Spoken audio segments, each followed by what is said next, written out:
Citizens of YouTube, I know the light is a little bright, ignore the light, but lend me your ears and listen to me carefully, for I have a tale to tell. A horrifying tale, a tragic tale, a tale which I, yours truly, the Love Machine, was a part of, a tale in which I almost never, ever returned. You know those two customers I talked about a couple of videos back? They came back. It's okay, it's okay, it's okay. Look at me. Look at me. I'm fine. You see me? I'm fine. I was not harmed. Nothing more than some psychological damage, but other than that, I am completely fine. Yes, people, I will leave a link probably right here. And if those of you who are just viewing this video, just viewing my channel, go back and watch that video. You'll understand. You'll understand after you watch that video. But for those of you who have watched that horrifying first tale, are in for the sequel. Ghetto Customers Part 2. The Reckoning. So I want you all to sit back, roll a blunt, drink some wine, hold a loved one, hold a pillow, turn the lights on or off if you're ready for this, if you're truly brave enough to face this tale in the dark. And I want you all to listen to my tale. Well, I never thought I'd see them again. Those two customers left a very horrifying negative impact in my life, and I thought I'd never see them again. My voice is cracking as I'm telling this tale. But there I was, Monday, July 13th, minding my own business. I was just doing my regular routine, just doing reshop. Just doing reshop, y'all. I wasn't harming nobody. I was just doing reshop. I wasn't harming nobody. Y'all will have to excuse me for being very, very emotional during this time, but it was a horrifying memory, and it's only been a day, okay? So just bear with me. See, I was doing shop back, minding my own business, and then out of nowhere, I felt a sort of darkness, a sort of unnerved feeling in my soul. It made me sick to the pit of my stomach. It was a feeling I had never felt before. I thought to myself, am I having a heart attack? Am I dying? No. Out of the corner of my eye. Out of the corner of my eye. And it had to be what aisle was it? It was the produce aisle. Out of the corner of my eye, I saw two familiar faces, and I had to stifle a scream because I recognized those two faces. Those two faces left a blight on my life, and I thought I'd never see them again. It was a young girl in her, well, as it has been confirmed this year, it's her mama. It wasn't her grandmama. It was her mama, and then her mama was dressed up in this, I don't even know what it was. It was like an orange trash bag or whatever. I don't know what it was. And the daughter had on this pink top that came down to here, and a short pink. It was a pink top, and it was a short skirt, short pink tutu. I don't know what it was, and I don't know what she put on her skin, but it was ashy. It was ashy and powdery. I don't know whether she put powder on the skin or maybe she woke up like that. Oh God. I hope she didn't wake up like that. That was truly horrifying. Okay. Let me compose myself. I'm sorry, Anyway, they made eye contact with me, and I'm surprised they didn't recognize me. I mean, I recognized them. Anyway, they asked me, could I help them find their healthy peanut butter. Healthy peanut butter. So I went down the aisle, down the peanut butter jelly coffee aisle, and I showed them where the peanut butter was, and they kept asking me every single. This is where the horrifying part begins. They asked me. They looked at every single. And I'm talking every single brand of peanut butter, and they asked me, "Is this healthy?" Think about it. Regular Jif. They asked me, "Is that healthy?" It wasn't. It wasn't healthy. So I showed them reduced fat. When I showed them the reduced fat, she picked up the Skippy and asked me, "Is that healthy?" And I said, "No." I showed her reduced fat Skippy, and then she picked up the what was it? I think she picked up Smuckers, and she asked, "Is this healthy?" And I was like, "No, it's not healthy." Oh, and it doesn't end there. Next up was the cereal aisle. She picked up a box of Captain Crunch and said, "Is this healthy?" Now let me ask y'all a question. Is Captain Crunch healthy? Is Captain Crunch healthy? Captain Crunch, the sugary kid cereal, is it healthy? Would a normal person ask this? And the girl wasn't little. She was around my age.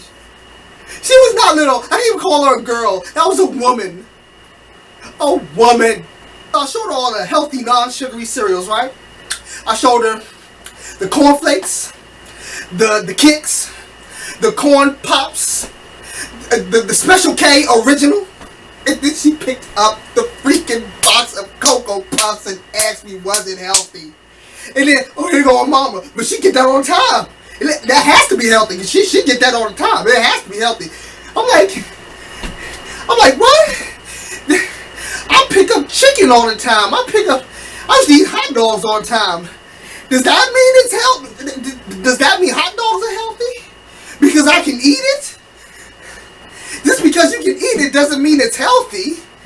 It just means you can eat it. Then she showed me, I showed her some granola bars. She picked up the Fiber One. Of course it was healthy, Fiber One. The Quaker. Of course the Quaker was healthy. She picked up a cereal bar. Reese's peanut butter. It said, is it healthy? And her mama. But that has to be healthy because she eat that all the time. That has to be healthy. Again, just because you can eat something does not mean it's healthy for you. Oh, and this continues all day. I was trapped. They had me shopping with them. I was trapped in their world.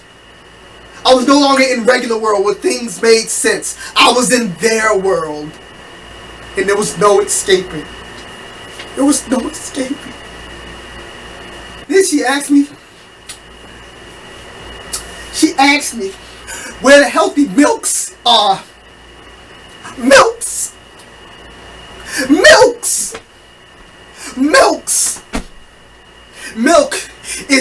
can be singular or plural. You don't need to add an S to milk. She said milks. She said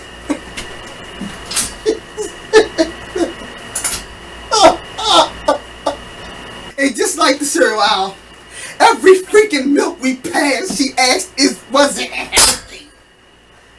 Was it freaking healthy? I showed her the Nature's Promise, which was by far to me the healthiest milk there. It was the most expensive and healthiest milk there.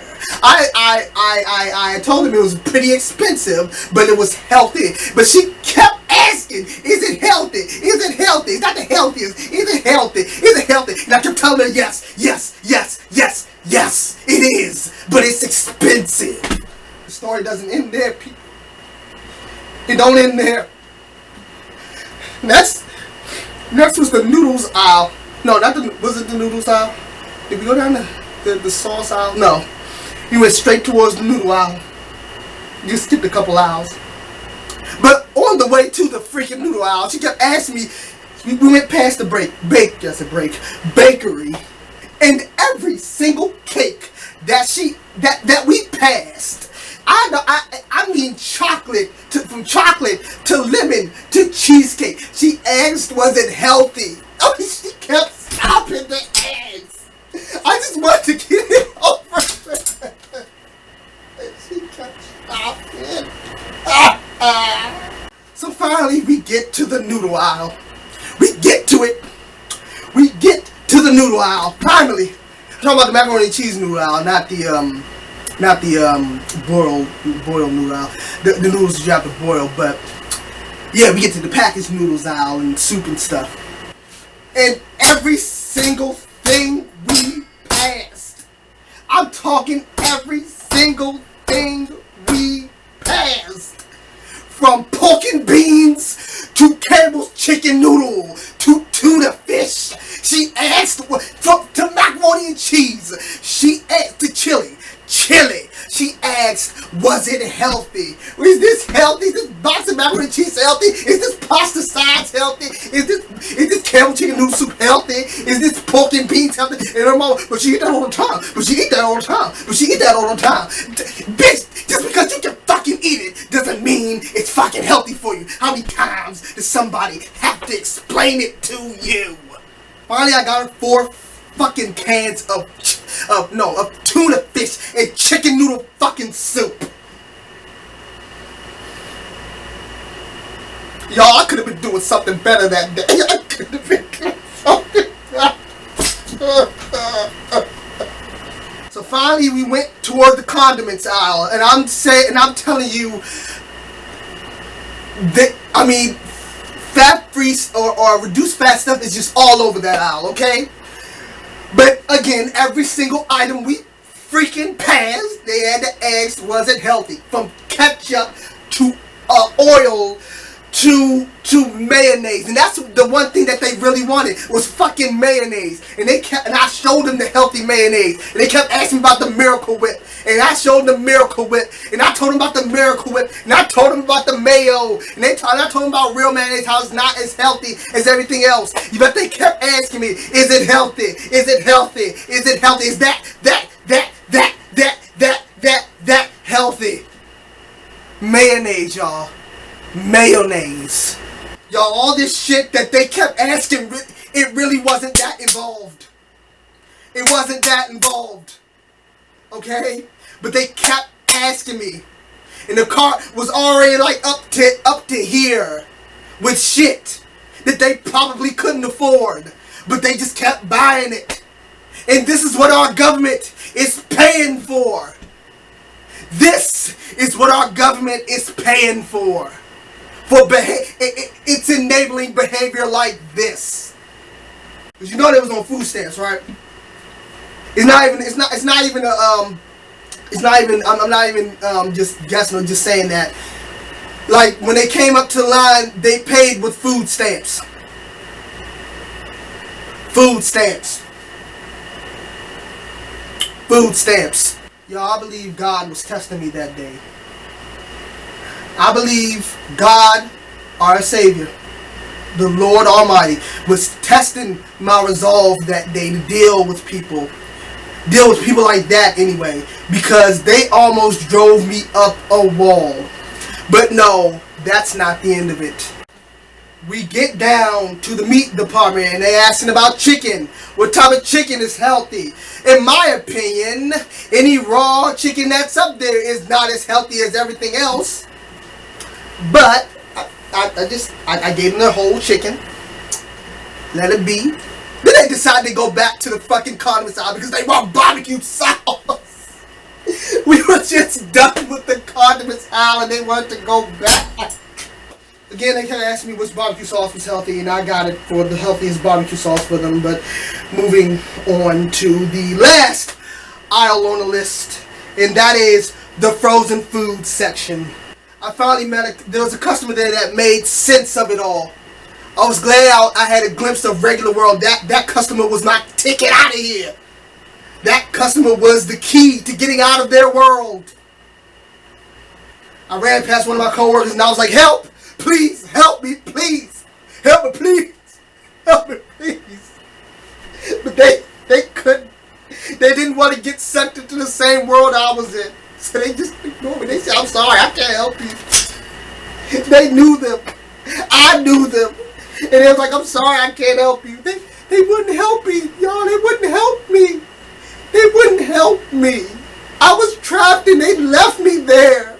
They were going to leave me there. And just like every other aisle, they asked everything from the lean cuisine to the hot pockets to the bags of individual barbecue chicken, which is one of the items that they really, really wanted, that they kept asking about on a little journey down. And then that same customer, she was like, look, the only way it's going to be healthy is if you prepare it yourself. All this stuff here is already prepared. This isn't healthy. And she was like, okay, but you're saying it isn't healthy, and he's saying it is. I understand it is. Let me tell you what I said. I said the lean cuisine was a little healthier than everything else there. It was the same thing that other customers said. I didn't say all the food was healthy. I said the lean cuisine was healthier than most of the foods. So I got them even more confused. And again, the mother kept coming up behind the door and saying, but she eat that all the time. That has to be healthy. We can get that. We can get that. That's healthy. Finally, I saw the light at the end of the tunnel. The key. The way out. Customer needed help with something. And their final question, the ghetto customers, their final question was, where can I find chicken? And I directed them to the deli aisle and shooed them away. And I was free. Y'all, I was free.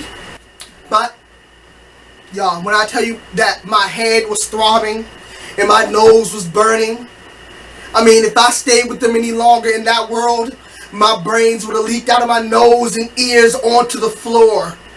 And I would have became one of them. And that's when I figured out their plan. Their true plan, their master plan, was to turn me into one of them. By breaking down my mental walls and my mental stability. Breaking down my soul. My resolve. They were going to turn me into one of them. Yep. They were going to turn me into one of them. But that customer saved my life. She was my key. My ticket out. And their plans were foiled. They left the store that day. There's no doubt in my mind that I will one day see them again in the near future. And by then, I will be ready. My mental resolve will be stronger than ever. And I'll be able to say, I'm sorry, I can't help you. You're going to have to ask someone else. And they won't get me. Oh no. That first round, that was easy. It was nothing. That second round, they almost broke me. I hope you learned something from my cautionary tale, people. Because there are people like them out there all the time. They're all finding each other. And the government is preparing them. They are weapons of mass destruction. They will destroy our mental stability. And if you're not careful, those of you who work, they may come to your store too. Anyway, this is the Love Machine. Hope you all enjoyed. Don't forget to like and hit that subscribe button if you like this video. And I hope to see you all again very, very, very soon. Let's turn the beat down just a little bit.